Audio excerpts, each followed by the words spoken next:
Okay, I think we can start already, because some of our friends and colleagues will also watch this session on Facebook, as we are also using Facebook. And yes, and we also, for all the participants, before I really start, just to tell you that we are also recording this session that will be on the website of the Collège Mondial. And so if you are not happy with being recorded, just let us know, and you don't need to have your camera on when you raise questions. Also, as for the previous session, we will also give plenty of time for sessions, but so feel free to please take note of your question. We will have time for that, but if you don't want to be recorded, just let us know. Well, then we can start. Just a few brief words to thank two fantastic speakers today. They join us today from Connecticut and from New York City on Thanksgiving Day. So thank you very much for taking some time for being with us today. That's really so nice, because you were two of the authors of the book we are working on with Breno, available in Spanish and then soon in English.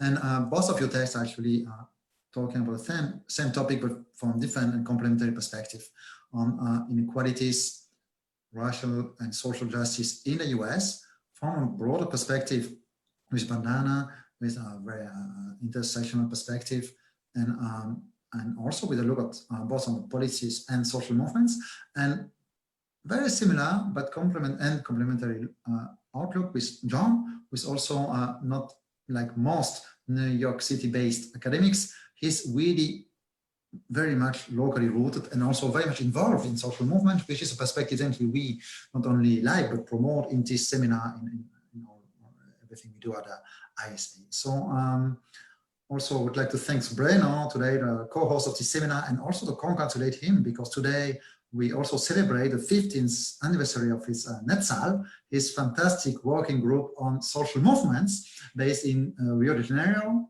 the State University of Rio de Janeiro.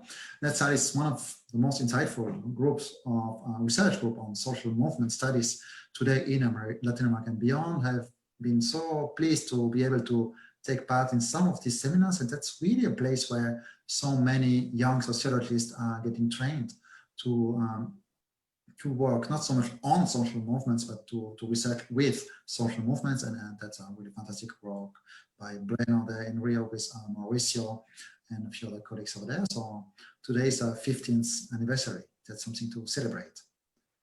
I leave you the floor for a few words. Breno, if you want to add something. Yeah, thank you, Geoffrey. No, I would just like to welcome everyone. I'm very happy that we can host today Bandana and John at our seminar. I think that the US has been, of course, at the center, right, of the world attention in recent months due to the elections and the defeat of Trump, but also because it is the epicenter of the pandemic, because also of Black Lives Matter protests, and how all this has allowed us to visualize the deep and multiple inequalities. And I think this seems to be a key question for me. How can we place social stratification back at the center of the research agenda of social movements, right? Our guests will surely bring us important contributions in this regard. And I don't want to speak at this moment, just I think the best thing we can do is listening to them. So, welcome. Thank you. So let me just introduce briefly the the first speakers, Bandana Pukayasta, who is professor of sociology and Asian American studies at the University of Connecticut in the US. She has countless publications on migration, gender, race, human rights, and violence and peace, and is a very internationally well-known scholar. She received many awards, including a Jesse Bernard Award from the American Sociological Association. Her latest book is Human Trafficking, Trades for Sex, Labor and Organs. It was published early in 2019. And she's also very active at the International Sociological Association, where she brings very, very important insight. And so I look very much forward to listen to her and thank her again for joining us today. Thank you, Jeffrey, and thank you, Breno. I wish to thank people who actually have logged in to hear me speak, including Dr. Phoebe Sanchez from Philippines. I don't even want to calculate how late it is for you. So I just want to say a general thank you to everybody, who's taking the time to listen to me. In order to leave some time for questions and answers in this wonderful series that my colleagues have organized, I'm going to try and keep my presentation short and focused on some PowerPoints because, like most other academics, I can talk and I can go on forever, and that would not be good. So if you'll give me 1 second, I'm going to share my screen and then I will start.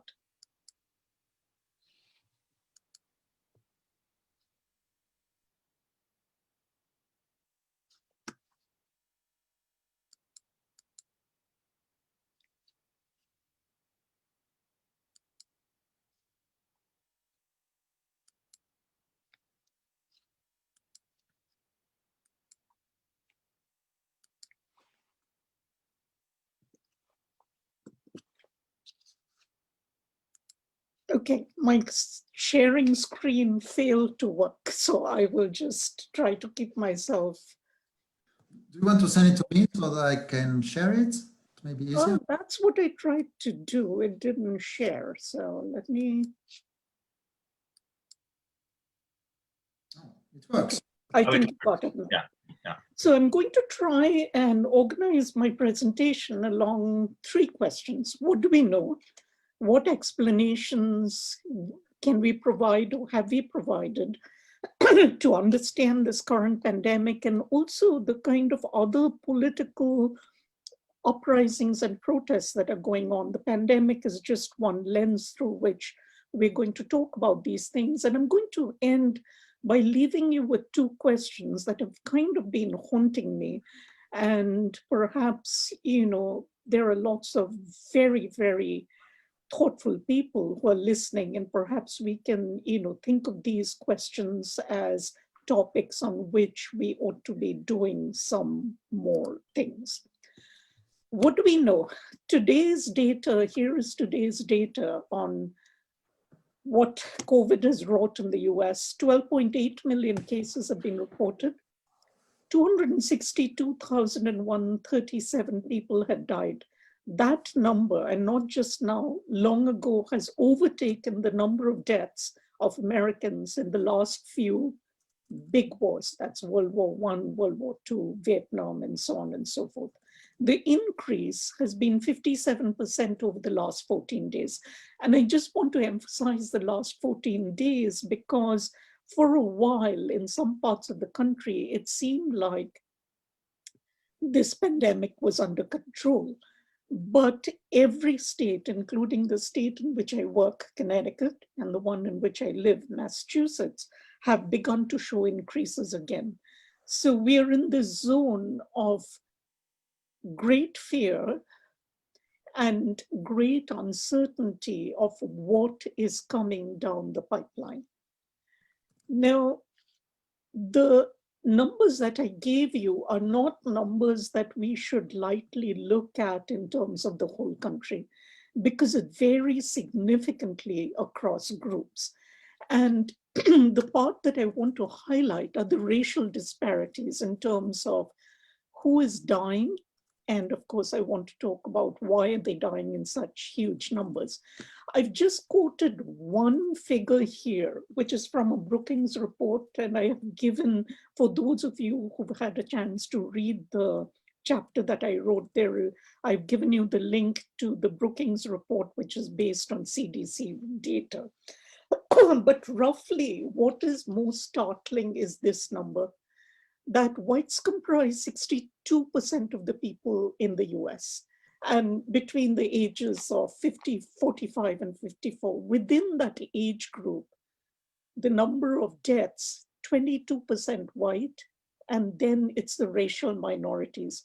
So basically, if you look at all the racial minorities in the US, that would be, for people who are not as familiar with our racial categorizations, it would be African Americans, it would be Native Americans, it would be most Latino people, and it would be Asian Americans. So the rest of the deaths are really a reflection of those other people who are still a minority of the population. And I think that tragedy, which is not talked about, or which somehow gets uh, maybe not deliberately, but it does get covered over in the overall figures, I think needs to be part of our mind. But there are associated deaths and associated stresses, and I deliberately highlighted the hate crimes against Asian Americans, especially people who look Chinese, that is, people whose origins may be from the eastern part of Asia.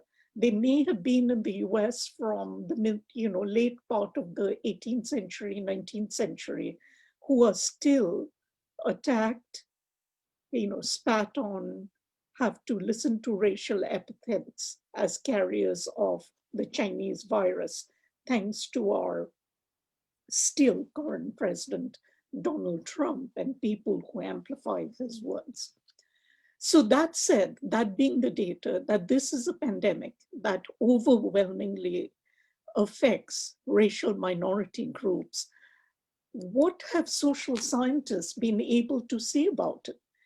And I deliberately on this slide put up research which has existed for multiple decades. I mean, really, Massey and Denton's American Appetite was produced in 1993.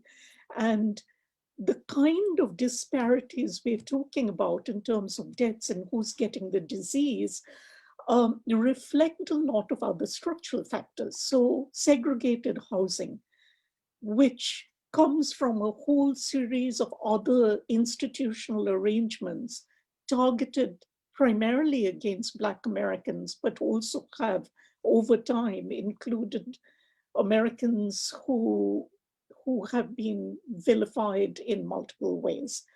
So segregated housing is a proximate cause, and I'll come back to it. Deep structural inequalities in jobs. And the reason why those inequalities matter is access to healthcare in this country depends to a great deal on what kind of jobs you have and what kind of healthcare is available through those jobs. And additionally, one of the issues that I'll raise and I'll come back to later, can you get leave to look after your beloved ones? It depends on what kind of organization you're working for. So a Family and Medical Leave Act will allow you to take off a few days if it's your immediate family, and that definition is very narrow. It also is only available to people who work in institutions that have over 50 people, which then cuts off a huge number of people who not only work for themselves or who work for smaller contractors or smaller companies, and a whole lot of establishments which are not required to give you leave, even if you have people who are sick and dying. Obviously, issues of persistent poverty matter in terms of healthcare or what your health is likely to be, and this includes food. And over again, even the mainstream media have been showing these long lines of cars waiting to pick up food from food banks, schools that are trying to get breakfast to students who normally qualify for breakfast, and that's a function of how much the family income is. Issues like that. Do you have enough food? Do you have housing? Do you have enough space if you've gotten COVID to be able to separate yourself? All of these issues are a reflection of what I would definitely call pre-existing conditions. Now, doctors and other people tend to talk about pre-existing conditions as individual level factors. What I'm trying to push, as would all of you, is that pre-existing conditions really should apply to these larger structural issues that create the inequalities and enhance the vulnerabilities of different sets of people. Now, in my paper, I had used one example that I would like to use again. And that example is of the Navajos, people in the Navajo territory, where there has been an intense and quick spread of the disease. And of course, the Navajo territory has very little access to the kind of healthcare that some of the more wealthier parts of the country have access to. But part of the issue with the Navajo territory is not simply what kind of healthcare, but also the abrogation of the kind of treaties the Navajos had signed with the US government. And a lot of those resources have not been given, they've been withheld. So you get a wide variety of healthcare issues and the other structural conditions related to what creates good health, including access to clean water. Do you have access to it? Does it come to your homes? Does it have to be carried? Basic things of that kind. Now, I mentioned, the labor force and, where you worked. I don't want to talk a lot about it. There is a lot of research on economic precarities. But what I wish to emphasize one more time is that the US economy has for several decades been moving towards a kind of bifurcation with an upper tier, which could be, of course, further broken down into the very, very wealthy. And the latest figures show that the billionaires have basically increased their share of wealth during the time of the COVID.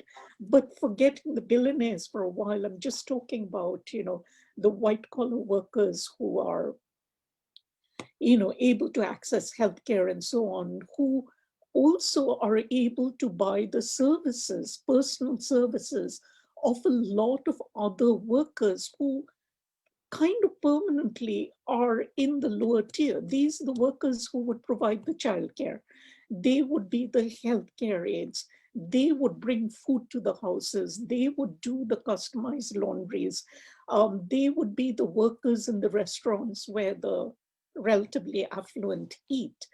And so the people in the lower tier who work in jobs which are very contingent and temporary, it depends on the demands, the wages are still abysmally low.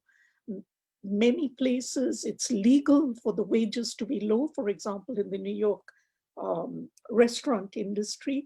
So for those workers to lose those jobs because of pandemic, there is no safety net whatsoever.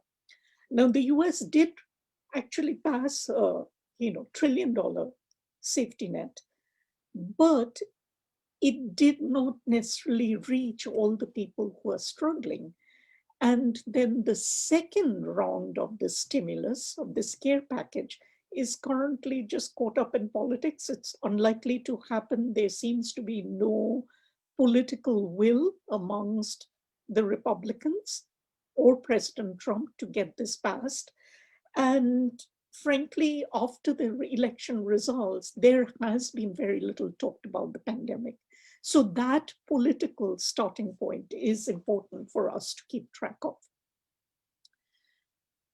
The last thing I want to mention here before I kind of move on to the politics is also the issue of how these economic disparities then play out in other fields.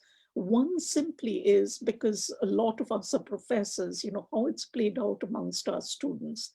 Which students amongst us are able to access, the space in their houses to get online and get an education without interruptions? Do you have the Wi-Fi? Do you have the space? Do you have the private space? Do you have the space that's quiet? All of which become a function of your class position. Whereas those who are able to have separate spaces, separate computers, separate resources, education at home or working from home need not be that much of a challenge, but it is for the people who are trying to study with multiple people at home, multiple people trying to access the same Wi-Fi and so on. And the last point there, the gendered nature of who's doing the care work. the most recent data that is emerging from that shows that women, and this includes academics, are still bearing the brunt of the care work, the cooking, the cleaning, the feeding, the managing, the overseeing the kids' education, and so on, which then centrally affects their ability to work, because the institutional demands on what your work is supposed to be has not changed at all. And I'm going to come back to this one more time. Now, just to keep jumping ahead a little, let's talk a little bit about the protests that have happened in between. And I know my colleague John Krinsky is going to talk a lot more about that. But the issue that I want to mention is that the violence against African Americans had been noted and documented for decades. But there were some proximate causes of why the protests became more widespread. And I'm not going to actually comment on that piece. But what I want to comment on is that the demands of some of these protests have really brought more public attention to the widespread, routinized nature of violence that had become normalized in the US. Why is it that chokeholds is part of what police can use? Once people started looking at police budgets, and that includes in the towns in Connecticut and Massachusetts, it's fascinating to see how much of the police budgets have gone into military-style weaponry. So there was already an institutional series of arrangements that made it okay to use that level of violence against the citizens of this country. Perhaps because we didn't know, it just happened out of sight, but certainly the Black Lives Matter protest have brought these to wider consciousness, and we no longer can turn our faces away and say that level of violence is okay. I mean, this is what our tax dollars ought to be spent on, instead of, for example, right now, providing the money and support and care to people who are hurting because of the pandemic, where town after town and state after state are finding they do not have as much money as is necessary to address the disease, because the money has been spent towards institutionalizing a level of violence that should be unacceptable in any civilized country. Which then, of course, brings me to the issue of politics. For all of you who might be aware of the US elections, it was closer than many of us had hoped it would be. So at least 70 million people in the country felt that, protests like the Black Lives Matter were really a matter of violation of law and order, and that was more important than the issue that Black Lives Matter and all of its supporters, which made it a multiracial coalitions in various parts of the country, that these coalitions and what they were saying were simply matters to be dismissed.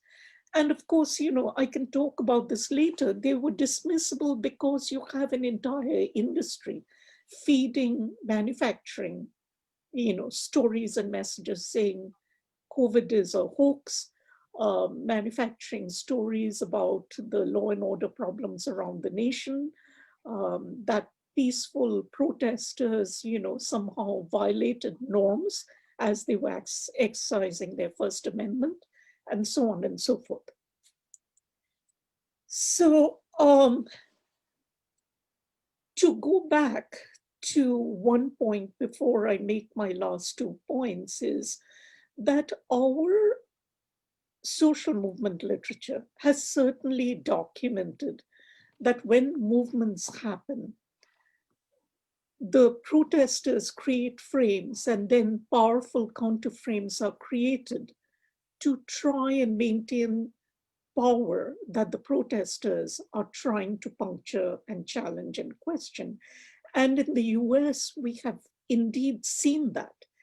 And the COVID situation has been used to actually exacerbate these political differences and divisions within the country, to the extent that, again, I apologize if all of you know this, to the extent that, minor issues such as wearing masks still remain a fraught issue in many parts of the country. To give you a quick example, South Dakota, one of the states where the number of COVID cases are going up at proportions that are unbelievable, the governor still said that wearing masks is a matter of personal freedom, and that is not a thing that the governor ought to be asking people to do. So these are the divisions amidst which we continue to stand.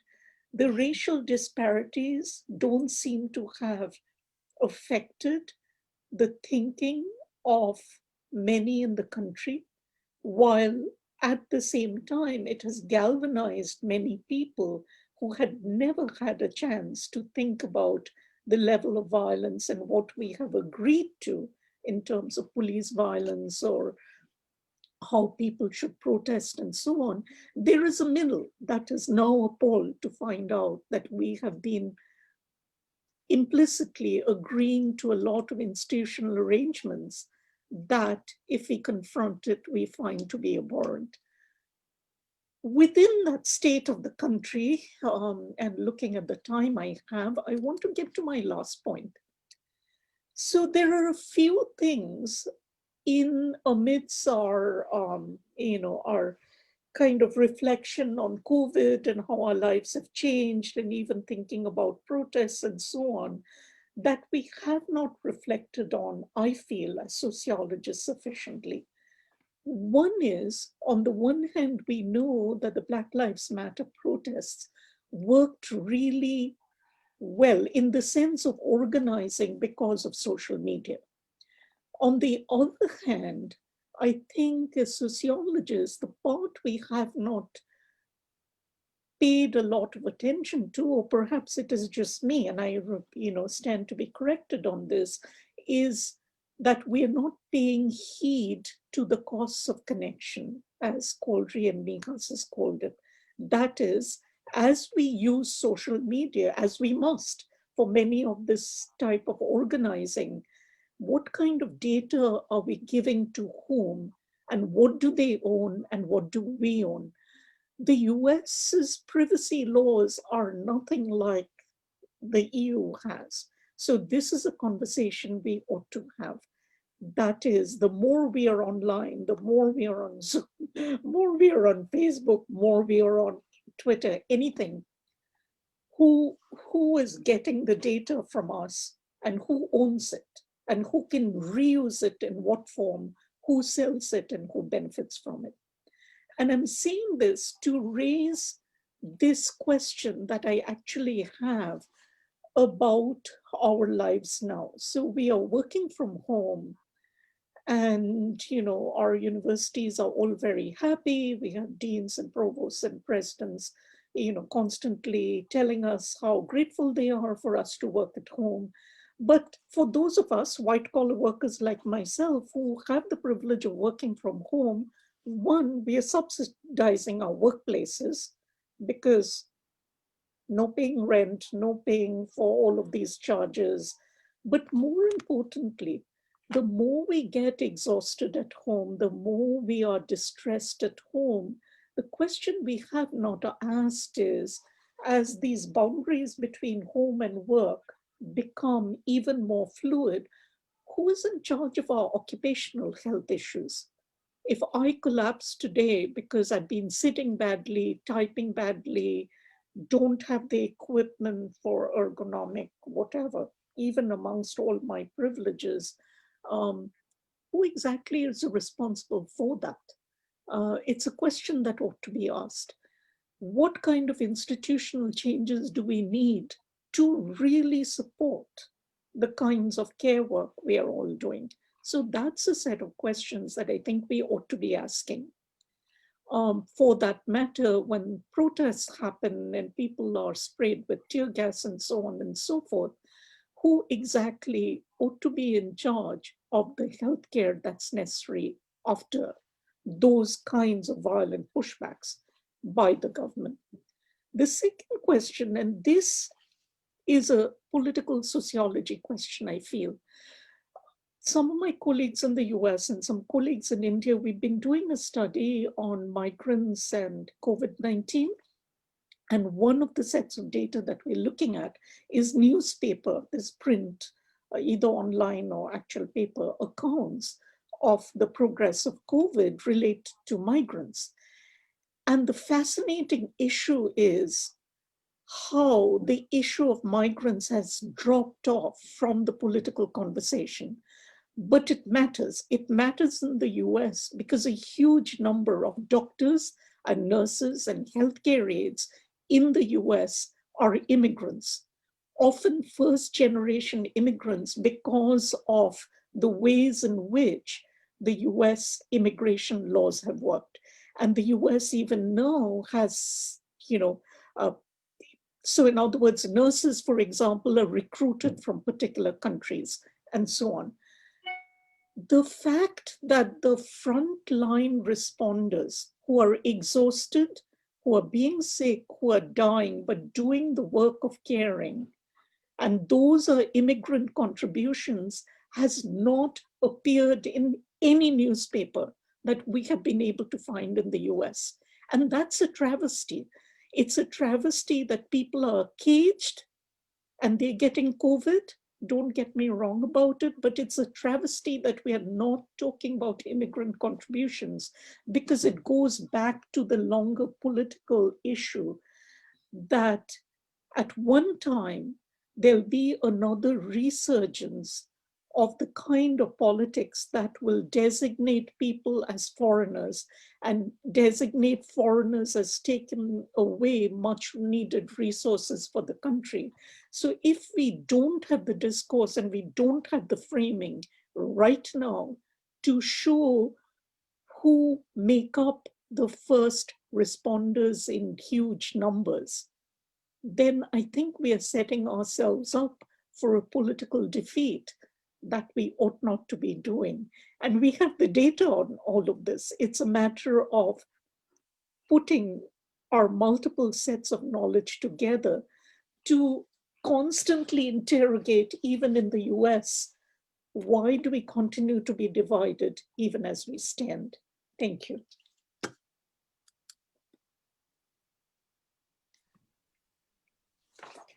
Thank you very much, Bandana, both for this very insightful talk and for respecting the very scarce time we gave you here. It's not easy for such a broad topic. I think that is especially the first idea of your conclusion is actually a perfect link with John Krinsky, at least for most of his work. I don't know exactly what he will talk about today because it will go beyond the text he sent us, but at least this important role of social movement to implicit agreements of the population on what is acceptable and also on institutional arrangements. That's a really important function, but also it is the way to see, to wonder who is in charge of workers' healthcare. That's something, a broad question that John has worked a lot on. So I'm very pleased that John Krinsky is with us today. He's a professor of political science at the City College of New York, which is part of the CUNY, the City University of New York, and he's also teaching at the Graduate Center of the same university. He's the author of numerous books and fantastic editor. I would say for me, one of the most insightful sociologists of social movements in the US. Unfortunately, he doesn't write that much, but he knows so much about it. If he doesn't write more, it's probably because he's too involved with pushing his students' work, with editing, helping his friends and colleagues to publish. And he's also very much involved in grassroots activism, which is not so common in the US academics, in the US academic, and that's also why his perspective is so insightful. So he's written, he's edited a number of journal spiritual issues and some books, but his authored books, his latest one is Who Cleans the Parks? Public Work and Urban Governments in New York City, which was published with Maud Simone, his longtime partner in sociology and research, and it was published at University of Chicago Press. And before that, a very important book too, Free Labor, Workfare and the contested language of neoliberalism, also at Chicago, at University of Chicago Press. So, well, thank you very much for joining us today, John. And I think that it will actually complement and the conclusion of Bandana. I give you the floor for about half an hour. Great. All right. Thanks so much. I'm also going to share my screen, and thank you, Jeffrey and Breno, for having me here, and thank you, Bandana, for such a great talk. And I think you've just made my life, I think, a lot easier. So let me share my screen, and here we go. And just have to put it on present. And actually go all the way back to the beginning. Okay, so what I'm going to talk about today is exactly what you'd expect me to talk about, COVID, Black Lives Matter, and protest. But I'm just going to be very provincial, as I usually am, as most of my work is, and just talk about New York City. It's always fun to be sort of really parochial, but to be parochial about New York City. So just a little preview about what's to come. I want to talk, I want to sort of gesture at least to some issues that are nicely captured actually in a recent special issue of Social Movement Studies on temporality and movements, because I think one of the things that Bandana actually pointed to very well is the extent to which, in spite of everything, there's a lot that's not changing. And so how to think about the relationship about what's changing and what's not, and at what sort of time scales, I think ends up being fairly important for analysis and really just trying to figure out what's going on. I'll talk a little bit about what came before, especially in the last couple of years before COVID and Black Lives Matter. I'll talk a little bit about COVID in New York City specifically, which was the first real sort of epicenter of the pandemic in the United States. As well as some Black Lives Matter and about the Black Lives Matter protests. So there's a lot in the discussion about temporality and movements in politics that talks about movements as moments of rupture. Donatella Della Porta's recent work talks about contingently produced critical junctures, also echoing the language of people in the policy field about critical junctures. And she talks about these moments that you see cracking, as she says, so that where these ruptures emerge, where they spread or vibrate, and then a new sort of structure becomes sedimented. Robin Wagner-Pacifici and Colin Ruggiero talk about how events are restless in Wagner-Pacifici's terms. In other words, their events are restless precisely because they have to be interpreted all the time. But also within those interpretations are blind spots. And I think actually Bandana suggested that there are some blind spots, for example, around the prevalence of immigrants among first responders and among healthcare workers. Paul Pearson and before him, Oren and Skowronek and Armstrong and Bernstein talk about ruptures basically being a product of different institutional domains abrading against each other.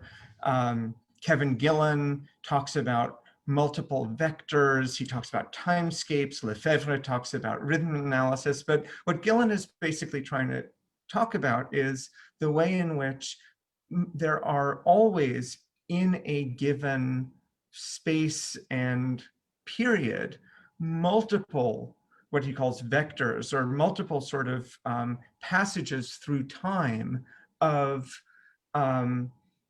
organizing, of policy development, of politics, and all of these come together in ways that make it important to sort of tease them out in order to really understand what's going on. Because in a way, it's a little bit like the Marxist political scientist Bertolt Ullmann describing the problem of sort of understanding what's going on is being told that you have to jump on a moving train, but you're not sure, well, and you're blindfolded, and you're not sure which direction the train is going, which of course makes it fairly hard to jump on it, or how fast. And then Sewell, and then in some of my work, I've talked about the different ways of thinking about these vectors as cycles. We talk in social movements about cycles of contention. We talk about ruptures. We talk about larger scale trajectories. And a lot of that actually depends on whether you're talking about sort of the larger structures of capitalism as a whole, for example, or the much more evidently changeable dynamics of, say, local politics. So all of these sort of lead me to wonder, and actually this is what I wondered before, and then I went down that rabbit hole, was, is COVID a break? And if so, what kind of a break is it? What's it a break in? Or is the sort of Black Lives Matter 2.0, as I think about it, a break? And if so, what kind of a break?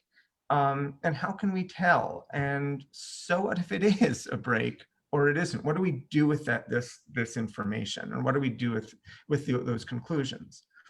So what I want to sort of introduce here briefly, and I talk about this some, Hillary Caldwell, my co-author, and I talk about this some in our paper, but New York City is an interesting place, and it's not, I mean, it's an interesting place.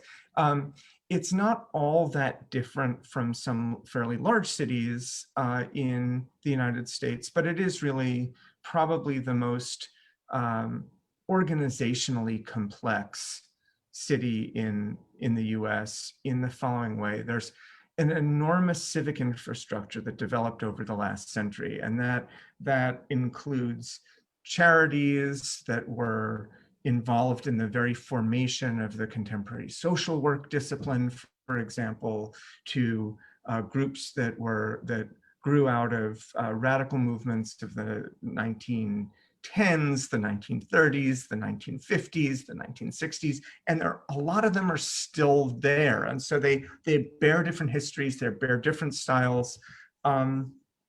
And that the fact that there's a sort of accumulation of civic infrastructure that formed and sort of sedimented during these different waves, I think is important to just sort of understand the variety of what we're dealing with. And we'll talk about some of that in a minute.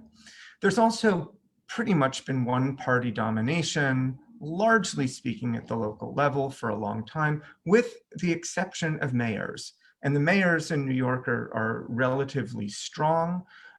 So we had actually, in spite of the fact that there's about 5 times more Democratic voters in New York City than there are Republican voters, we had 20 years before our current mayor, we had 20 years of Republican mayors, including Mike Bloomberg, and then before him, Rudy Giuliani. And the only thing I'm going to say about Rudy Giuliani right now is that I'm enjoying the sort of schadenfreude meter in me is just extremely satisfied by his nearly daily public humiliations on behalf of Trump.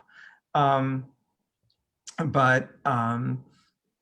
other thing that's important to understand is most city politics are constrained by state law. Municipalities in the United States have no life, no constitutional life, independent of the states that they're in. So the Constitution talks about the federal government, talks about state governments. It has nothing to say at all about municipal governments.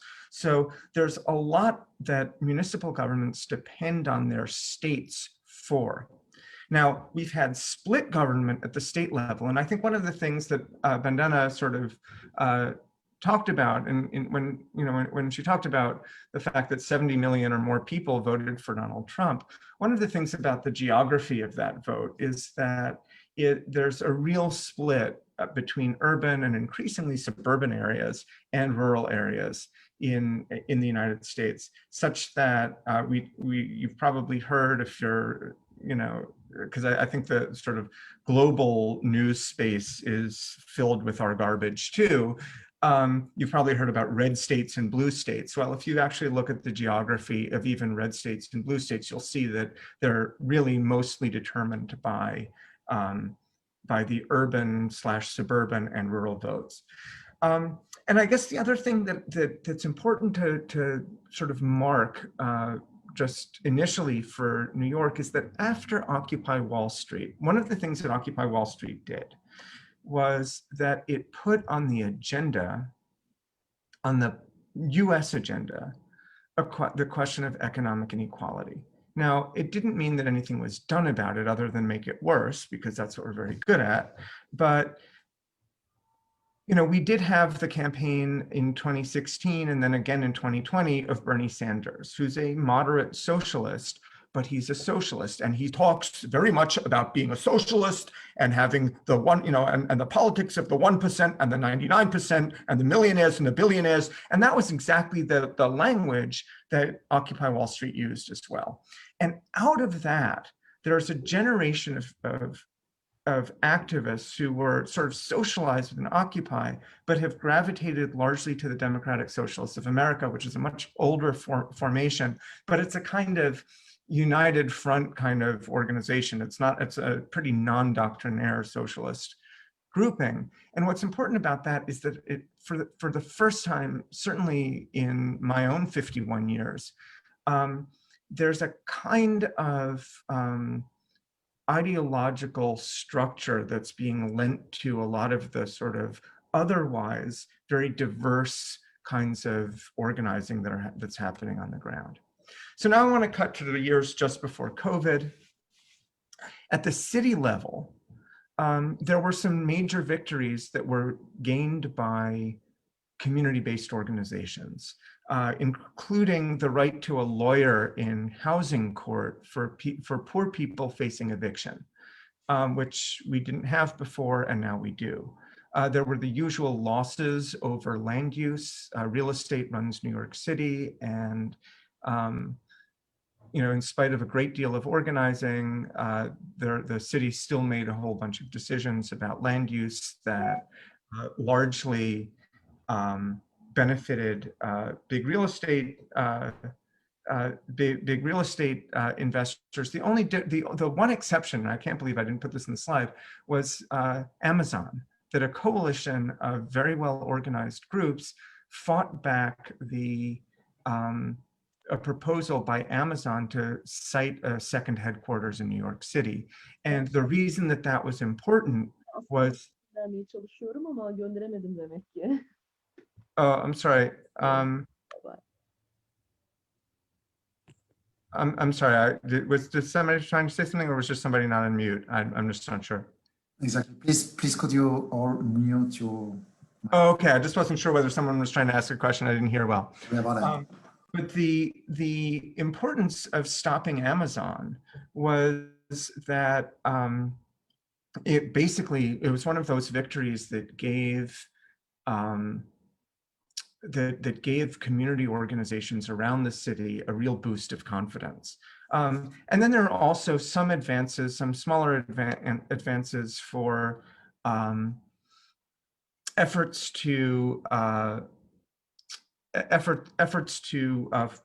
have publicly supported co-ops and land trusts and other kinds of alternative economic models. Now at the state level, so that's just at the city level, at the state level, largely because of organizing that was really based in Democratic Socialists of America networks, there were significant victories around rent laws, around bail reform. So bail being, the money you have to pay in order not to be held in jail before trial.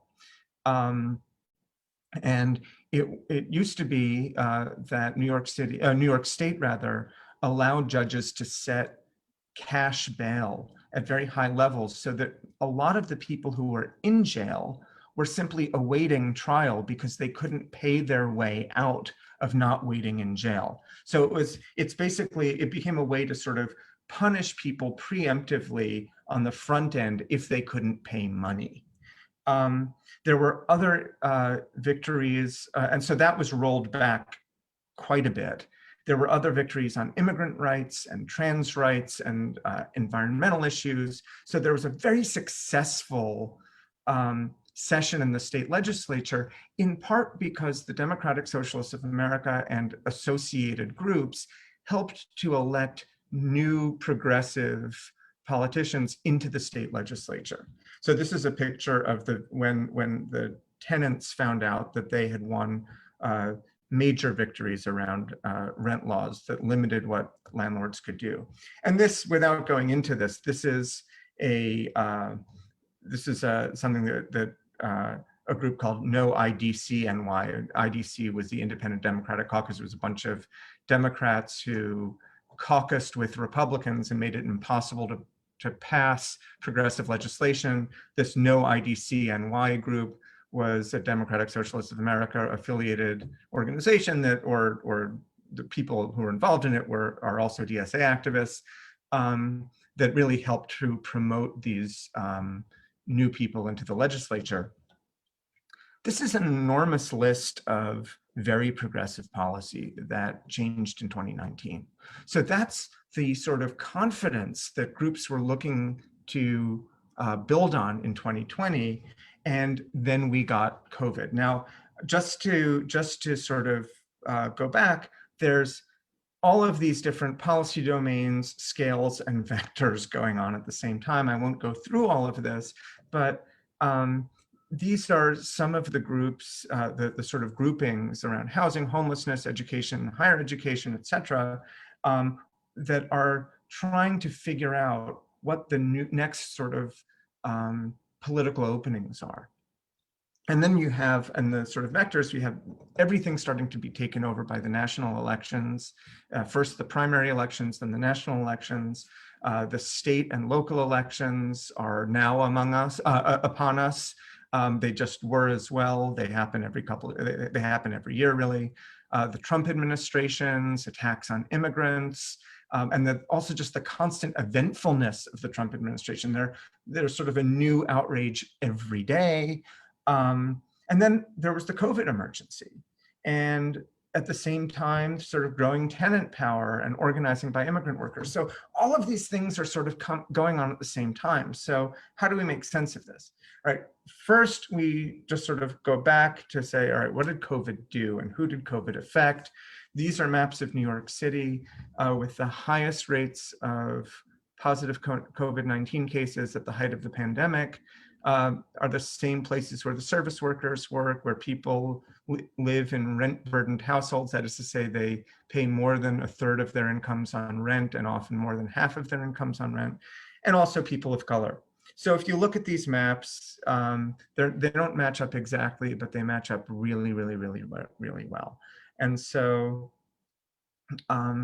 this is the sort of milieu into which this sort of new questions around organizing emerged. And then the response was really up to the governors, Governor Cuomo and our mayor, Bill de Blasio, who don't get along.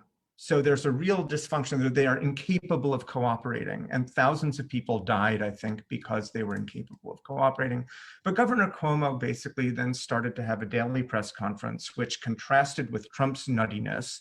So he actually just won an Emmy Award, which is, television award, for his TV press conferences. He became the favorite governor for a lot of liberals around the country. But in New York, what he did was he pushed through, at the height of the pandemic, an austerity budget that cut public hospitals, the very hospitals that were treating the most COVID patients, the ones that were most emergently affected. He cut money to them. He cut money to the city university system. He refused to give more funding to public housing tenants.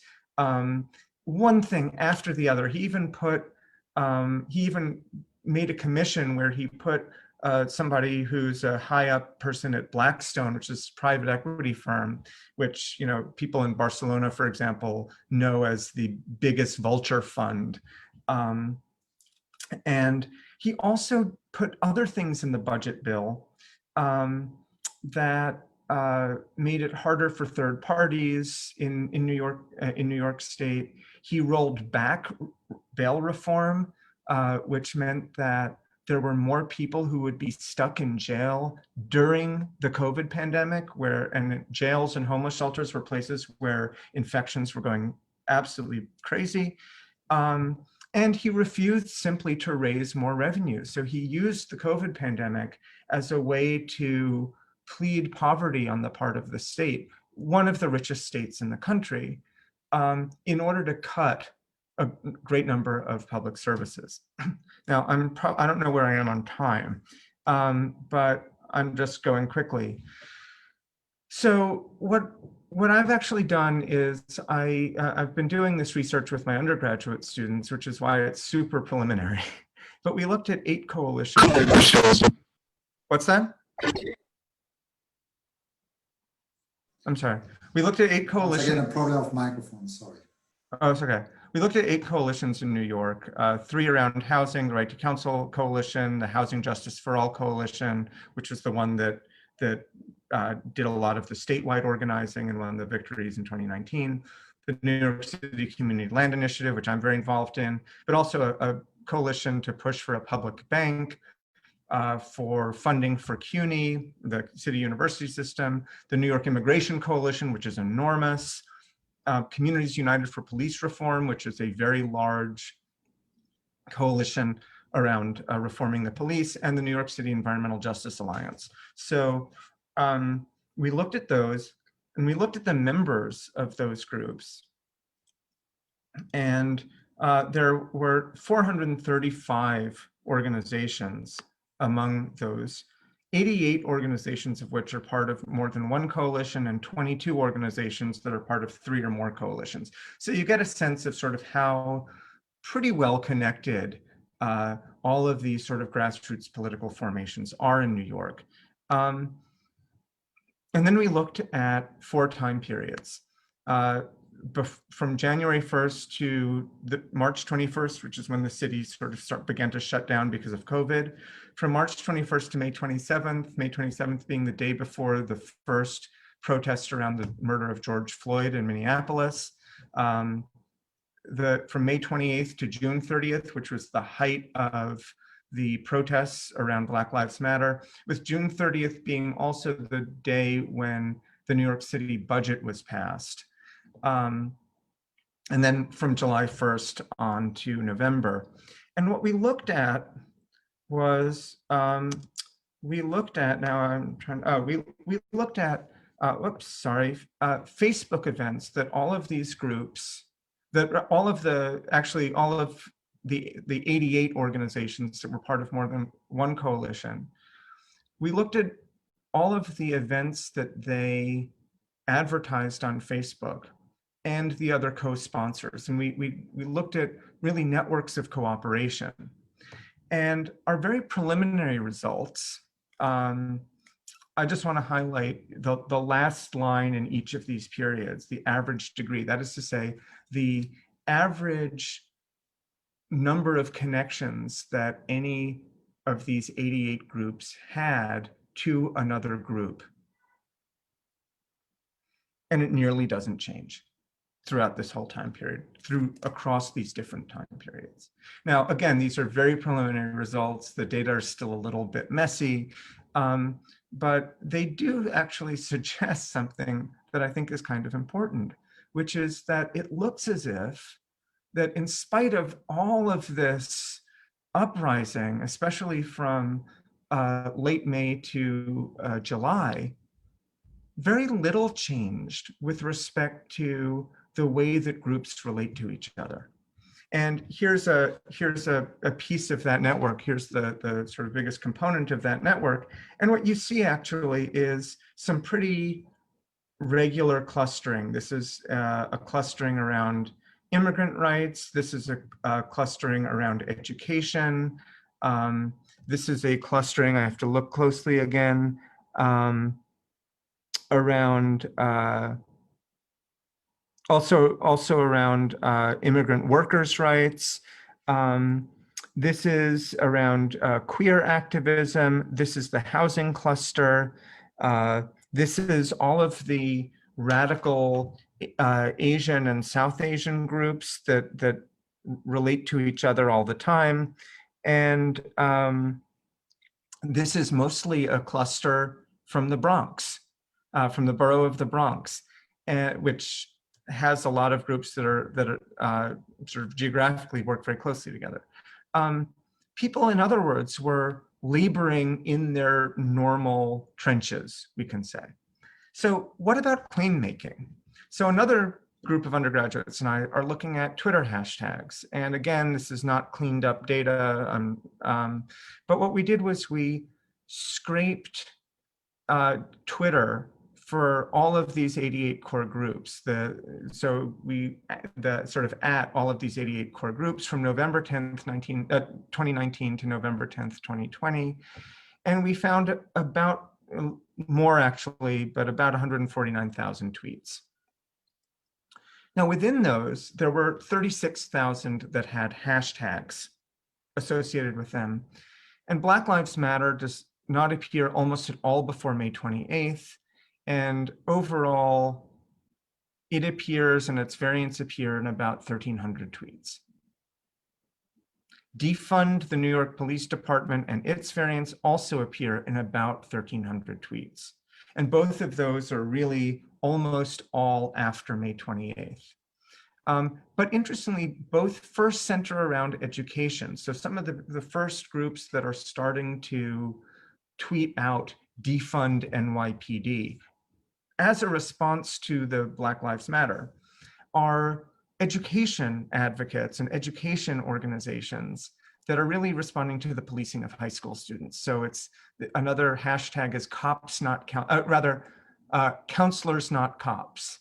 So really just responding to the general criminalization of largely Black and Latino youth of color. Now, by contrast though, COVID and its variants appear almost 2,800 times. And then to give a sense of sort of how central these questions of housing and housing precarity are in New York, cancel rent appears almost, well, 6,900 times. And eviction and its variants 3,900 times. And then make billionaires pay and fund excluded workers and recovery for all about 1,400 times. And that goes back to what Bandana was talking about, where it's not only that the federal government, the first round of COVID aid didn't reach a lot of immigrant workers, it specifically excluded a lot of immigrant workers. So anybody who was in a household with an undocumented worker, you could be here legally with documents, but if your spouse, for example, wasn't, you were ineligible. And there were other things like sex workers, for example, who were not eligible for these supplemental unemployment benefits. So that there were a whole bunch, and then there were a whole bunch of others who they were on, etc. So, and then issues about homelessness, as I said, homeless people in shelters were, like prisoners, much more likely to get COVID. And then finally, so these claims actually, I think it's important to say, were made in waves. And finally, at the end of June or mid-June, several groups, including Black Lives Matter, including a group called Voices of Community Activists and Leaders, which does a number of different, is active. It's a very strong grassroots group around a number of different issues. They called something called Occupy City Hall, and there was a sort of a tent city outside City Hall for 2 weeks. And so it recalls Occupy Wall Street, but it actually was much more like something that happened also in 2001 called Bloombergville before Occupy Wall Street, which is that it was demanding a better city budget and one that defunded the New York Police Department rather than being a much more open-ended occupation the way Occupy was. And it's defund the NYPD was meant to say, we need to fund other things. So Bandana actually talked about that, but including $500 million a year for legal damages for police misconduct. That's the New York City Police Department. I think one of the interesting things, though, is that in spite of the fact that you're not seeing this as much in the sort of hashtag world on Twitter, and you're not seeing it so much in terms of the patterns of cooperation on Facebook, one of the things that is true, though, is that the racial justice analysis became central to internal discussions, both in the housing movement, all the housing movement spaces I was in, but also clearly in other organizing, even if it was not as explicitly central to the claims that were being made externally. And I don't know how to show this other than to say, this is what I experienced in these spaces. So just by way of conclusion, I wanted to sort of suggest that in the current moment, especially after the election, the timescape is changing. And these vectors are shifting and interpretations are shifting. The larger landscape may change, but a lot hinges on dynamics outside of New York. So for example, in Georgia, there's 2 Senate elections. There's a runoff election in the state of Georgia. Whoever wins those gets to control the Senate. And depending upon who controls the Senate, it's going to make a big difference about whether there's going to be any kind of national legislation which will, say, extend benefits to undocumented workers or to city and state budgets so that they don't feel as if they are sort of in a race to the bottom and can't tax rich people because for fear that rich people will go to another lower tax state.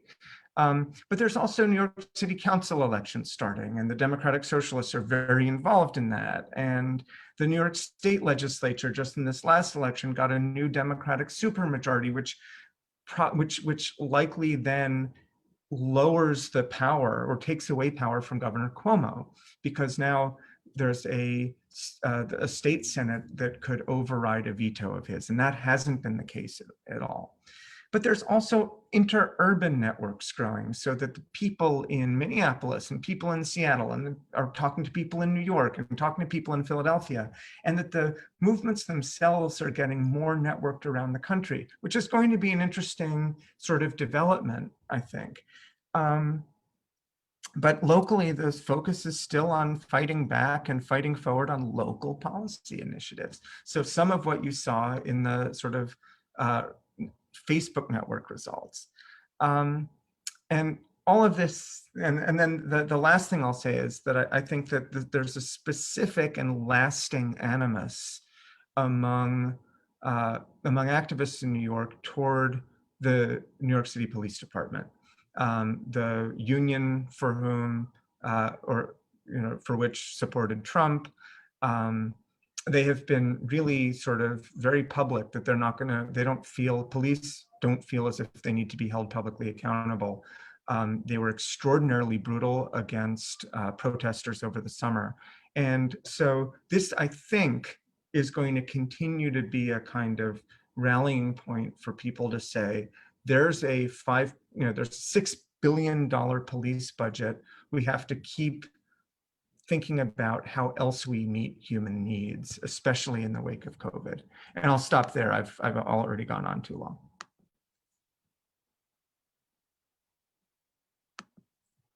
So I'll stop sharing. There we go. Okay, yeah, please, John.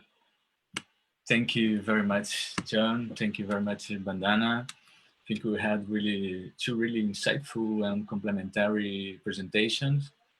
Bandana, I really enjoy and like how you brought the big picture, but also the debate on the topics on which we really need to talk and do more research, right? Really invisible sometimes discussions in the research agenda. And when I listened to your presentation at times, I thought you were talking about my own country, about Brazil, right? But not. In fact, in some things, the US seems to be even worse than Brazil, as for example, in access to health, right? And now, however, we still have to kick Bolsonaro out. So this is not only a joke. This I think it's an important thing in terms of repercussions of Trump's elections, right, in the rest of the world. But I think we still need more comparative studies between the US and other peripheral countries, and not only on the protests and social actors, but also how these protests are related to the more structural dimensions beyond a mere backdrop view, beyond a view on the structural dimensions as a backdrop for the emergence of protests. The structural elements are not only that. And I think your presentation is very interesting in this sense. And John, I'm very interested in this discussion on temporality and social movements. I really enjoyed your approach on this topic. Indeed, it seems that we are living in a much of the world, a moment of transition in terms of actors, in terms of their practices, the grammars. And the pandemic, of course, seems to have deepened this sense of a break or a turning point. And I really think this makes this discussion on temporalities, vectors, timescape, change really, really important. And your talk about New York with this approach, it's really, really, really nice. In previous sessions of our seminar, Geoffrey and I always made few comments before open the floor. This will be not the case today. We're going to change a little bit the dynamics. I'm sure that several of you want to make comments or questions to Bandana and to John. So we will immediately open the floor for discussion. And those who want to speak can raise virtually their hands, or not on the chat, but also here. Also write their comments or in the chat. Those who are following us on Facebook can also add their comments or questions there, and they can read them here. So I think we have a first question in the chat from, please ask John how social movements impact on market price controls in the US, especially food during the pandemic. I'm not sure if you'd like to introduce the question, it would be nice, and to contextualize a little bit the question directly to John, to be, if you... It's an important question by Professor Phoebe Sanchez, who joined us today after very difficult months. And so maybe you could just give her 2 minutes to explain her question. She's currently, but she's a professor at the National University of the Philippines. Yeah, I would like to join us, Phoebe. Hello, good day, everyone. I would just like to ask John how the social movement in the US impacted on the price controls. Like, was there price control? Like in the case of the Philippines, there were abuses on the prices of commodities because of the pandemic. So those who like to make business, they increase prices of fuel, they increase prices of food, and the carriers themselves, because of the opportunity, so they impose certain higher market prices. Was that the same? No, I mean, Bandana, you can also probably speak to this, but that wasn't, you know, we control prices very reluctantly for anything in the US. You know, usually what we do is we try to hold down prices by subsidizing an industry. And you know, we do that, for example, with the gas, with gasoline.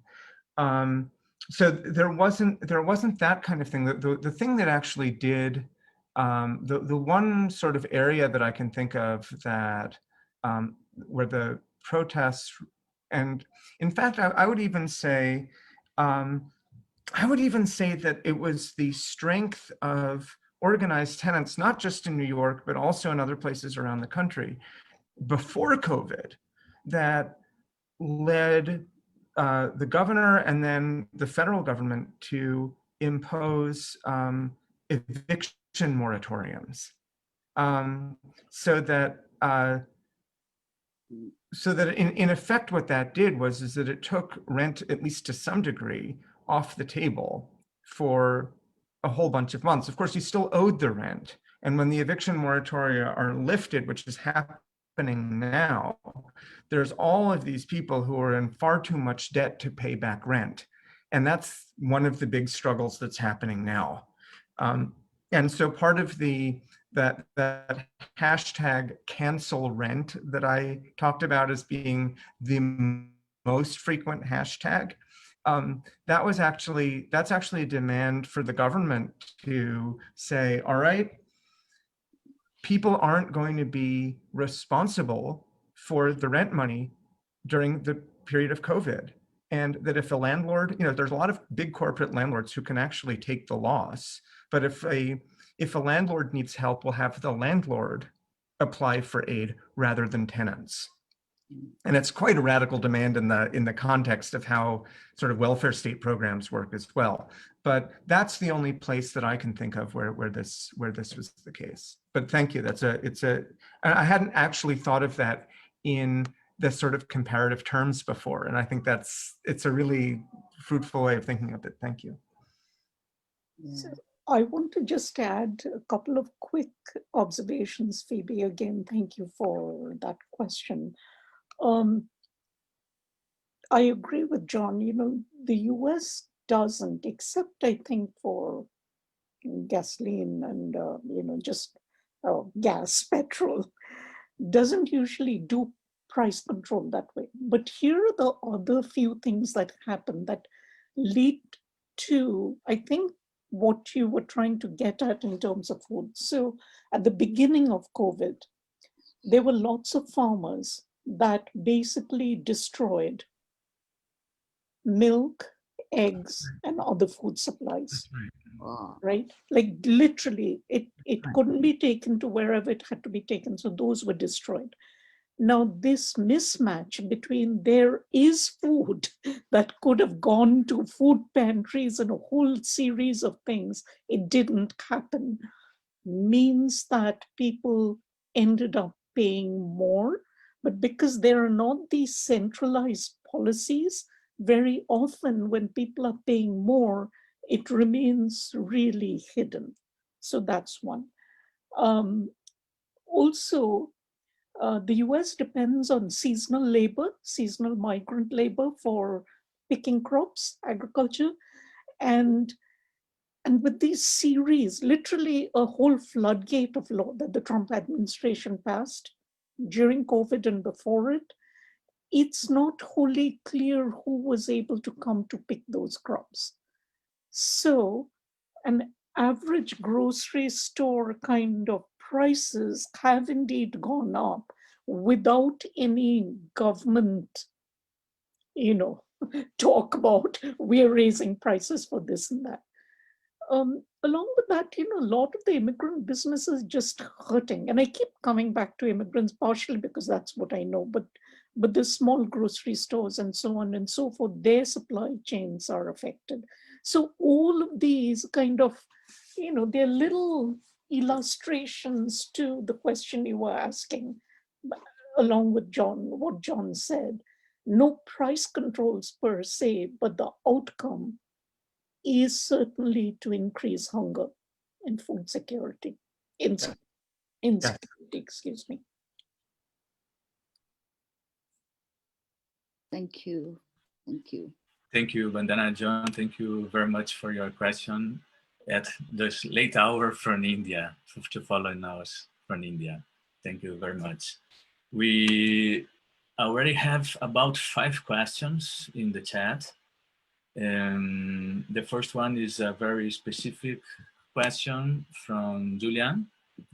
I don't know if John or wants to very quickly.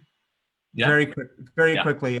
It's my shorthand for the reemergence of Black Lives Matter protests in a fairly concentrated way. There had been, of course, a couple of years ago, and now again. So that's all I meant. It's not I think it's a term that people here would understand, but wouldn't necessarily, it's not an official term by any stretch of the imagination. Okay, thanks, John. The next one is a question from Katarina Sophie Malo. actually, there are two questions. Katarina says that she can't,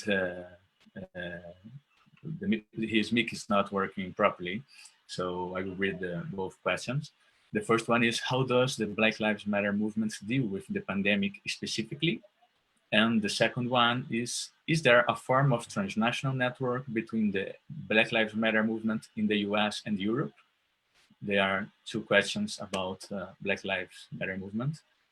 I don't know if you want to reply now, John or Bandana, but I also really encourage Pierre Hamel, Kate Alexander, and then people that put their comments in the chat, if they want to put their cam and to contextualize their comments and questions.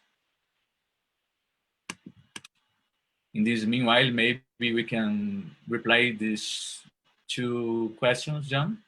Okay, I mean, I can give a start, and I can also say on number two, I really don't know. I don't know the answer to that, and I won't make one up.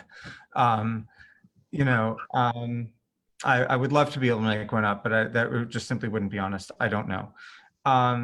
On the first question, how does the Black Lives Matter movement deal with the pandemic specifically? I think part of it depends on where it is, because again, it's in different cities. I would say that in New York, one of the the Black Lives Matter movement, again, is not specific to, I should say it's not specific to itself. That is to say that there's not some groups. I mean, there is a Black Lives Matter group in New York or several, but to the extent that it's a movement, it's not one or two organizations. It's all of these people coming out on the street. I mean, one thing that was very clear during the protests, for example, was the emphasis that a lot of the protesters had on the protesters wearing masks and the police often not. And so there was a way in which it was also saying, and extending the criticism of the police by saying they're actually even cavalier about this. And it's actually true. I mean, and politically, because as Bandana said, that the act of wearing a mask became politicized, there are all of these right-wing cops who refuse to wear masks, even when policing mass protests, where the protesters themselves were masked. And this was commonplace. So they made something of that. There was an increasing alignment between, especially claims that Black Lives Matter and cancel rent. So some understanding that the racial disparities that we saw in terms of the exposure to COVID were part and parcel of a larger set of state violence against Black people. And then, then it became interesting because then there's also, immigrant groups, especially some of there's a sort of more radical knot of Desi groups in New York and Nepalese and several organizations that are quite radical and very strong in their own, relatively small areas. And they were organizing, South Asians for Black Lives. So very specifically, making sure that other immigrants knew that the experience that they were coming into was one not where Black people were inferior, but rather one where Black people were targeted by the government. Now that's not exactly with the pandemic, but I guess my point here is that it all kind of strings together, which is why it's sometimes useful to see not just the sort of clumping and clustering of networks, but also the connections among those clusters. So I'll add a couple of sentences to the issue of, the transnationalism. Although I should say that there was some articles that came out about Black Lives Matter protests and the transmission of COVID. And they weren't really, something that I would rely on, but the general thought processes, because there were a lot of young people and they were indeed wearing masks and trying to, maintain good procedures, that those protests were not incubators of super spreads. But as I said, I think that's more anecdotal than anything. The transnational part, though, I don't know about Europe, but I do know one thing, and this is certainly another issue that needs to be studied, because I said we were doing some research with colleagues in India. It's also a country in which I try to read the research very avidly. There were a lot of people who came out in support of Black Lives Matter in India, a lot of people. What becomes a question for scholars like ourselves is, a lot of those people actually are avid supporters of the authoritarian government in India, and those same people would never turn around and support, for example, the protests that, Muslim groups or Dalit groups have undertaken. So on the one hand, if you look at one level, there was a lot of support. I mean, especially over social media and so on. But another level, the question is that is it sometimes easier to just support something that's happening in another country because there are no costs in some ways of appearing to be progressive, whereas your practices locally are something different. So in other words, there are specific histories to the protests. There are specific structures in which the protests are located. And sometimes, or at least in this case that I'm talking about, as I said, people can support any protest as long as they're not in charge of challenging and trying to undo those structural inequalities. So in some ways, it's okay to say we're all for Black Lives Matter. So it's a trend that we ought to keep track of, and it's a trend which should make us ask more questions about, how do we think of the transnational connections? How do we kind of try to understand and weave the context in to some of the questions that we need to ask of transnational movements and allies and, supports. Thank you. Thank you. And let's move. And as there are many questions, perhaps it's better to answer them together now, so we can have a more dynamic discussion among all of us. The next is Pierre Hamel. It's a great pleasure that you are here with us, Pierre. I don't know if you would like to speak. It would be great if you want to speak and contextualize or expand your comment.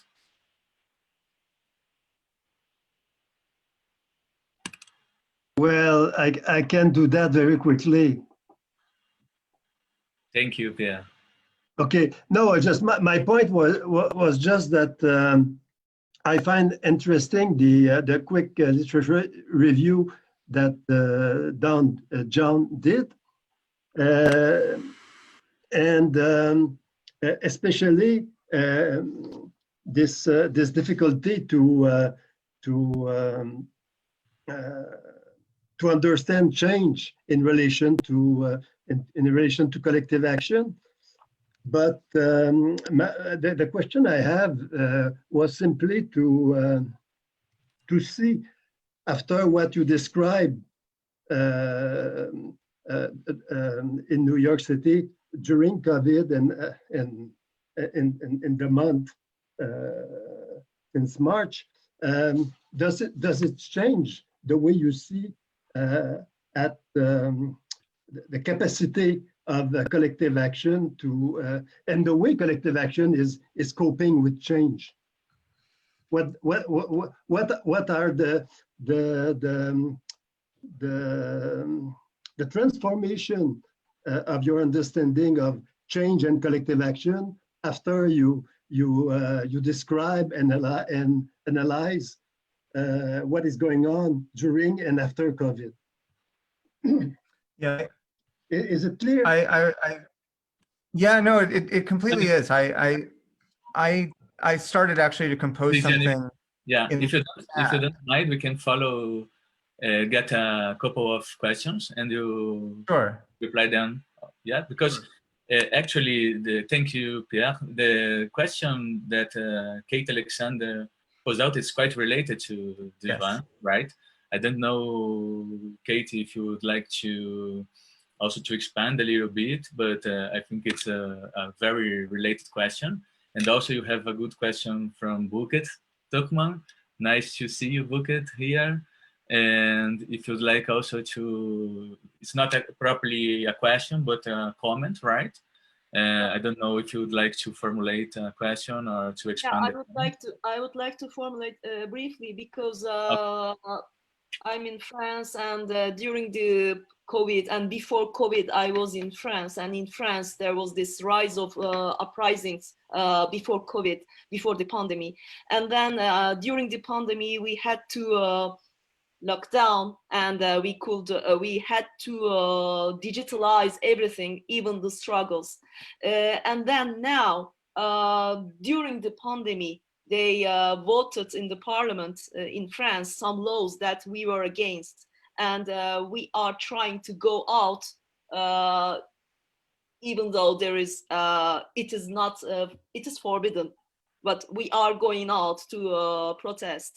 So and it is not only France. I see that in Asian countries there are uprisings following pandemic period, and we see the same thing in the United States. Not only Black Lives Matters, but there are some other uprisings as well.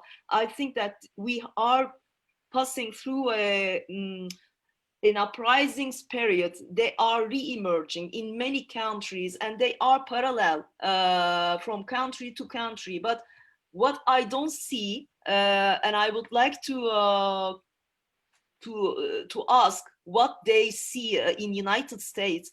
What I don't see here in France is the lack of internationalization of these struggles.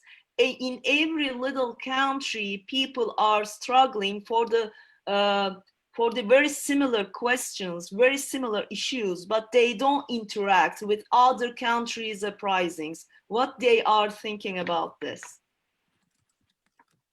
Okay, many thanks, Buket. Kate, nice to see you here too. Do you want to talk, or are you fine with the chat? I think that Kate question somehow challenged all of us, right? Yeah, I mean, hi, Brenna. I don't want to expand. I can do that next week. Okay. But if I can just read my question, then it's on people's minds and on John's mind. And as you say, it ties in well, I think, with the question, the previous question. It just says, if I've understood John correctly, his data points in the direction of relatively little change in terms of organizations and claims. Is the implication that COVID does not mark a significant break in social movement history, so far anyway? What are colleagues' interpretations of the picture elsewhere? Okay, thank you, Kate. We still have 2 more questions if there is time. I also have a question for Vandana and John, but maybe we can now reply to John, Vandana, for these questions, and then we can collect the another block. Yeah. Sure. Questions were mainly for John, so I can sit this set of questions out. So I actually started to compose something, and I'll drop it in the chat as well in a minute. But first of all, thanks, Pierre. I was afraid someone would ask what you were asking. And I think that the key point is something like what Kate has just pointed out, namely that there doesn't seem to have been the kind of rupture that we might have expected given the enormous social dislocation and upsurge of protest during the spring. And also, I think also it's also important to say that the protests during the spring almost seemed to break the spell that COVID had cast over the city. All of a sudden, people were going out en masse. when everybody had been locked up for 2 months. Now, of course, here's the other thing about the sort of way of thinking about these sort of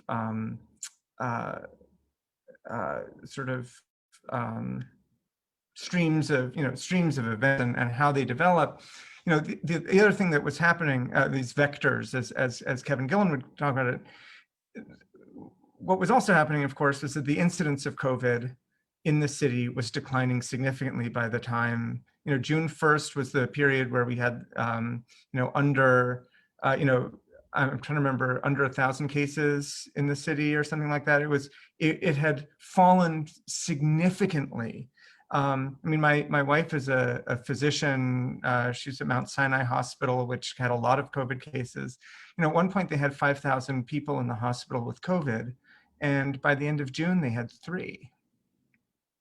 And so there's a way in which that sort of very kind of material development of the disease in the space that we had really did also, I think, affect the way that protest unfolded.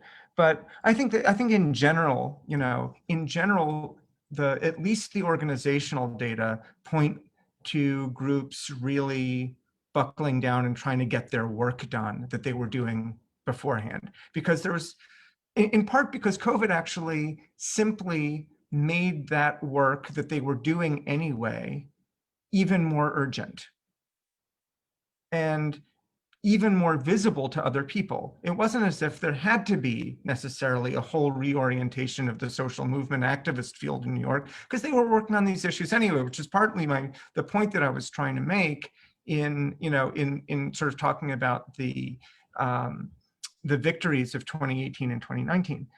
On the other hand, I think that one thing that does seem to be a real shift is the prevalence of the cancel rent claim. Not because I think we're necessarily going to win the demand to cancel rent, although I still hope so. But rather that the cancel rent demand is directly related to COVID. And a lot of housing-related activism is now geared to responding to this new situation that the pandemic produced in terms of large numbers of people who can't pay back rent. People who something like, I'm trying to remember, over 1 million households in New York have not been able to pay full rent since March. How are they ever going to catch up? And so unless we actually take that seriously, unless we take seriously the possibility that there's going to be a whole lot of landlords who are going to want to get out of the landlord business and then sell their property to these deep-pocketed funds like Blackstone, which have been very clear that they've kept their powder dry. That's the term they use. They've kept their powder dry for exactly a moment like this because they learned from, this is what they did in 2008.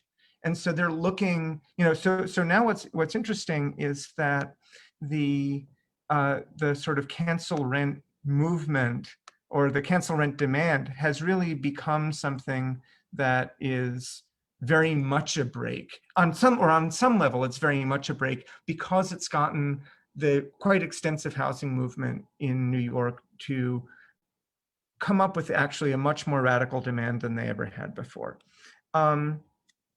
But back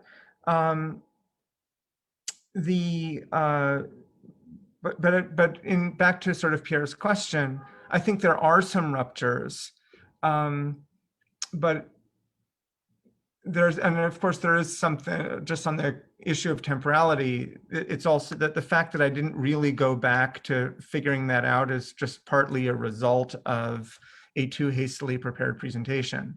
But what I'm trying to get at is precisely this issue of the importance, at least, of trying to figure out what's changing, what's not, in what direction is it changing. And there's actually quite a bit to keep track of, and I haven't yet been able to catch up to that. I don't know if that's that's an unsatisfying response, but let me at least try to satisfy you by saying that that's precisely the important question that I have yet to really figure out. Thank you very much, John. We can now have another block, surely, and unfortunately, maybe the last one of questions now. We have 4 or 5 questions in the chat, actually. Maybe we can listen to them now and then respond in the end. The first would be from Peter Cox, a colleague who is following us all the sessions of our seminar. So I open the floor to Peter. Thanks, Peter.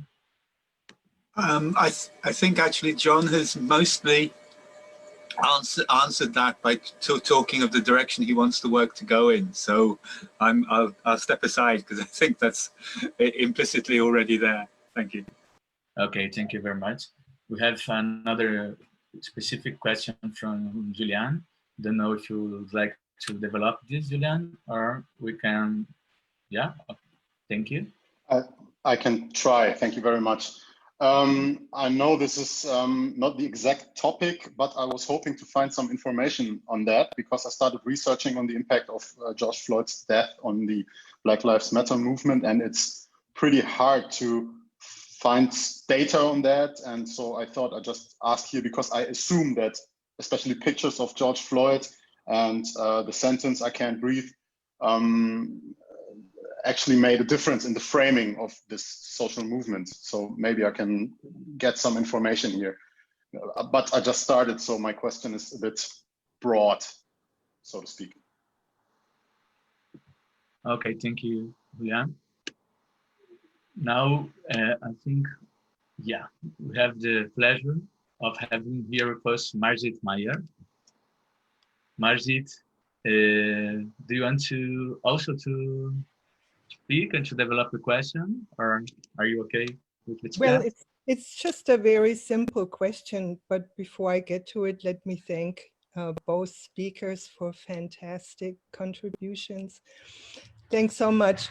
I was just curious because unlike often in these discussions about social movements, both around COVID and around Black Lives Matter, the dimension of class comes up in contrast to all the other dimensions or in whatever relationship. And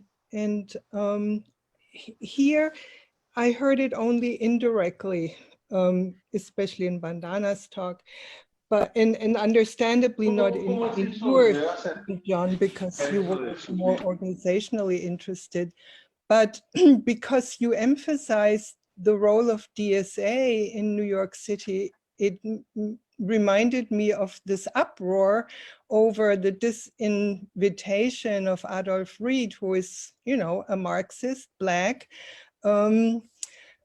expert on these questions, and the local DSA chapter thought it was politically highly incorrect to invite him in this context. So I was curious whether in your empirical taking stock of the movements, you have come across awareness of class issues at all, and if so, in what way? Thank you very much, Margit. And we already had some interchange in the chat. Nice to see you, this. And I think the last comment question we have is from Wolfram, also another colleague that is following us since the beginning of the seminar. Wolfram, nice to see you again. Do you want to develop this comment to Bandana? Thank you very much. Actually, it's really rather a comment, and I think you know, the question about the transnational connections that are coming up and being reinforced and you know will accompany us for the future. Thank you very much. It was very enlightening and very interesting. Yeah. Thank you, Wolfram. So now, sorry, just Wolfram, because your comment was actually very interesting. So maybe you can just mention it, and because we're really so fortunate today to have speakers and participants from so very different backgrounds and countries, and Wolfram is a specialist of Asia. So he's got an important comment, and if you can just take 2 minutes to explain it, it will be great for the debate. Well, I was looking into the repercussions of or the emergence of new democracy movements in Asia. And one was, you know, this, they call it Milk Tea Alliance. So this transnational cooperation between movements in Thailand, Taiwan, and Hong Kong against Chinese authoritarianism, basically. So at one point, so it emerged, this alliance emerged starting in April, roughly. But end of May, then there was a turn, and this came with the Black Lives Matter movement, when actually the Chinese, so the communist Chinese, so the Beijing Chinese government came out with, you know, an enormously detailed coverage of the Black Lives Matters riots, as they call it, in the US, basically saying, okay, look what's happening in the US. So that's how democracy looks like. That's how, you know, those who claim to defend human rights are acting on their population, and racism actually. So people started, you know, digging more and more into traditional cooperations between, you know, Maoist or Chinese government support of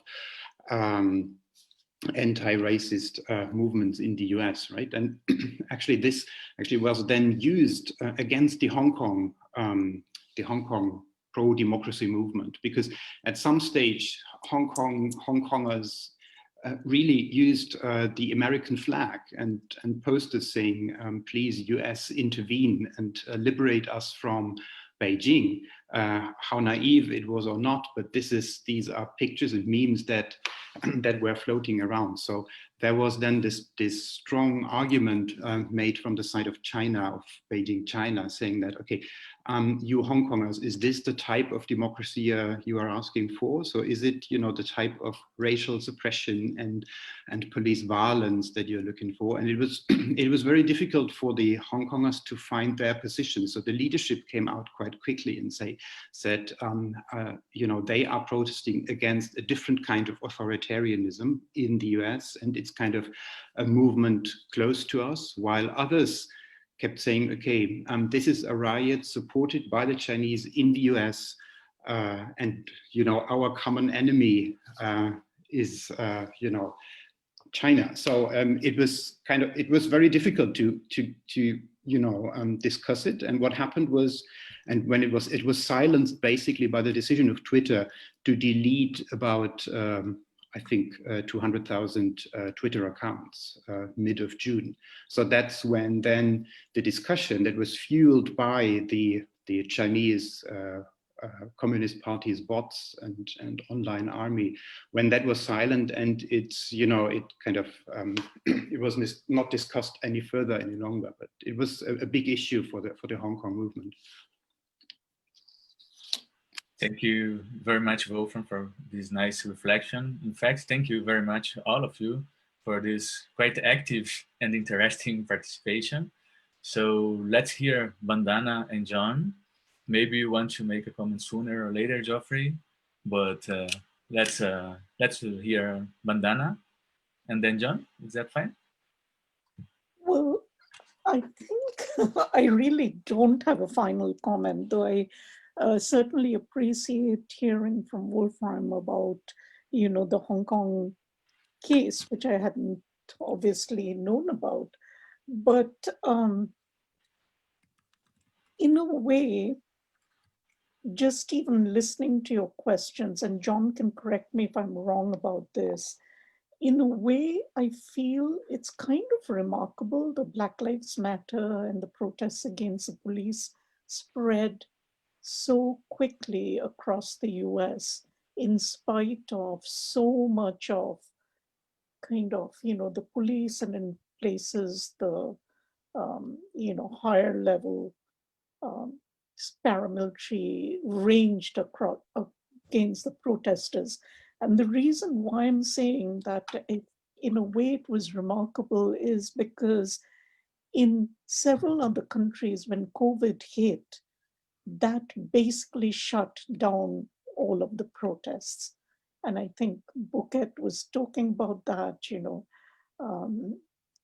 in France, where I have some relatives. I know that this is a conversation I have with them.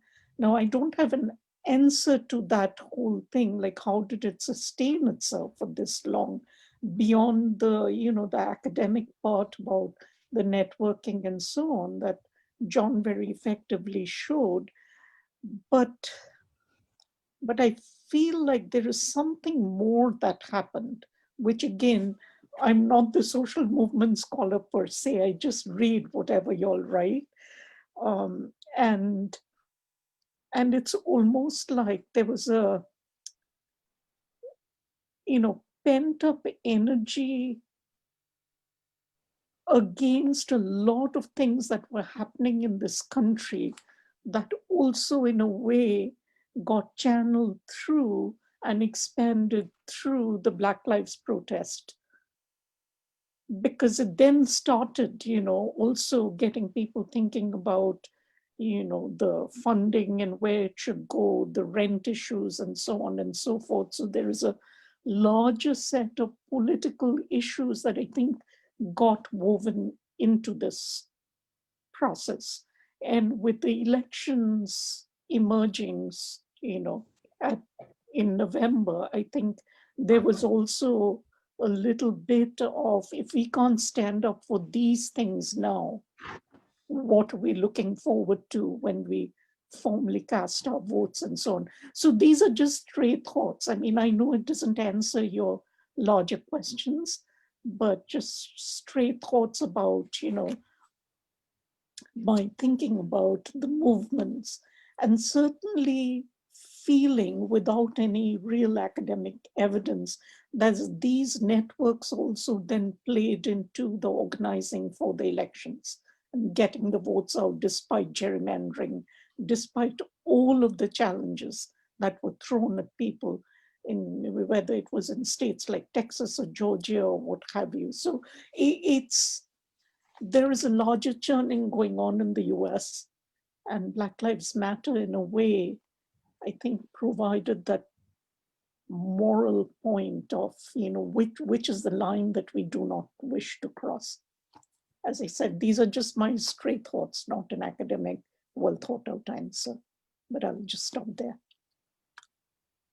Yeah, I'm sorry, I'm back. I completely lost my connection for about 5 minutes there, so I'm very sorry. And I think what I just caught on saying, I think is quite right. Yet because it was a hand, it also meant that it was also the focus of the backlash, and so we had historic turnout in our election and historic turnout for a losing candidate as well. And there is very much, I think, a sense that that both sides really mobilized around some of these conflicts. There was a question, Margaret, you asked earlier about class, and I'm sorry about, I was just in the process of answering it when everything just went blank. Class, I think, is very much part of an awareness. I think the Adolph Reed episode is more or less, it has to do, I didn't really keep track of it, but there's about the way in class are understood within, in the American context and within the American left as a whole, that that has been, that Adolph has been sort of in the middle of for quite a while. And I think at the moment it just seemed like that wasn't the kind of debate that people wanted to have at the moment at that event. There is, I think, I think that one of the interesting things that has happened, though, precisely around this, is the question about how to understand issues of, say, how to understand the idea of racial capitalism, for example.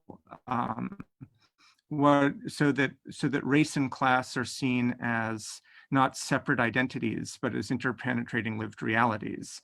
And you know, there's other people who talk about how, you know, race is the modality through which class is lived in the United States, which isn't to say that there are no white working class people and the only working class people are people of color. That's not what that means. But it does mean that it's impossible to tease out in practice and in practical terms and in political terms and